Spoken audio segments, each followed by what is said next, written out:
Hey, how you doing? Justin here. Today we're going to do a bit of applied music theory and learn the notes in the open position. That's going to require a combination of the note circle and knowing the names of the notes of the open strings, which I'm hoping you're totally hip with now. Okay, you definitely need to know your E, A, D, G, B, E. Maybe Eddie ate dynamite, goodbye Eddie is the rhyme that you're using. Whatever the rhyme. I need you to know the open string note names, and I need you to know your way around the note circle. Okay, so where the tones and the semitones were and the sharps and flats, that thing. Okay, the thing that you probably went, yeah, I don't really need that. Well, now we're going to use it to apply it to the guitar to find all of the notes in the open position. So we're going to start off, this is the note E, which is the open string. Now the next note we want to find is the note F. We're just dealing with the white notes, okay? Not worrying about sharps and flats yet, just where the white notes are. So if you look at your note circle and you see E to F, that's a semitone away, so it's one fret. So if that's an E, then this is the note F. The next note we want is the note G. We're just going alphabetically. So the E, F, we want a G. G is one tone away from F. So two semitones, two steps. So keep going up two, and that's going to be the note G. So on the thicker string we've got E, F, and G. Just use your one finger for this. This isn't practicing a scale. This is just learning where the notes are on the guitar fretboard. That's all we're dealing with at this stage.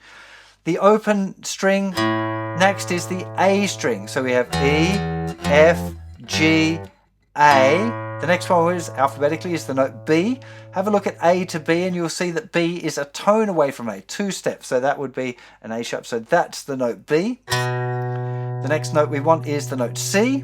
That is one semitone higher than B. There's no sharp or flat between those. So now we've got E, F, G, A, B, C. Open next string is D. Hopefully you remembered that one. Next one we want is the note E. So that was a D. It'll be D sharp. There's E. You can either use the note circle or just use the guitar. Next up from E we want the note F. Hopefully you know that's only a semitone away. The next note we want is G. That's the open string. The next note we want is the note A. That's the second fret. Next note we want is the note B, which is the open second string. Then C, one semitone away. Then D, which is a tone away from the third fret. Then the note E, which is the thinnest string. F in the first fret. And G on the third fret. So we can count it down. G, F, E, D, C, B, A, G, F, E, D, C, B, A, G, F, and E.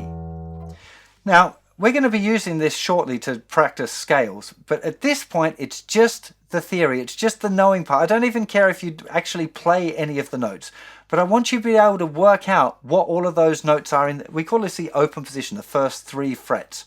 So I want you to know that there's a G there, and that's a B, and that's a D, and that's an E, and that's a C, that's a D, that's an A, that's an F, that's a G. I want you to be able to figure out what all of the notes are that you might want to play in the open position. Don't worry about sharps and flats yet. We're going to be hitting that real soon. At this point, it's just about knowing where the white notes are, the A, B, C, D, E, F, and G in the open position. You can spend some time actually practicing that in your routine, spending a couple of minutes each practice session, just maybe putting your fingers through and just playing the scale up and down.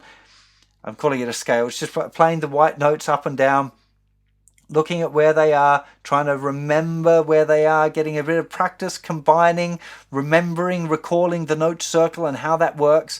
If you feel like you're totally hip with it, like you might find after 3 or 4 days, like, I'm cool, I can name all of those notes, stop practicing it and move on to something more practical. Spend some extra time on the chord changes, extra time on the rhythm, whatever it is that you need to work on. It's the kind of thing that you need to practice it until it's done, until you can figure out where those notes are and you know where those notes are. Once you can do that, you're cool, you can move on.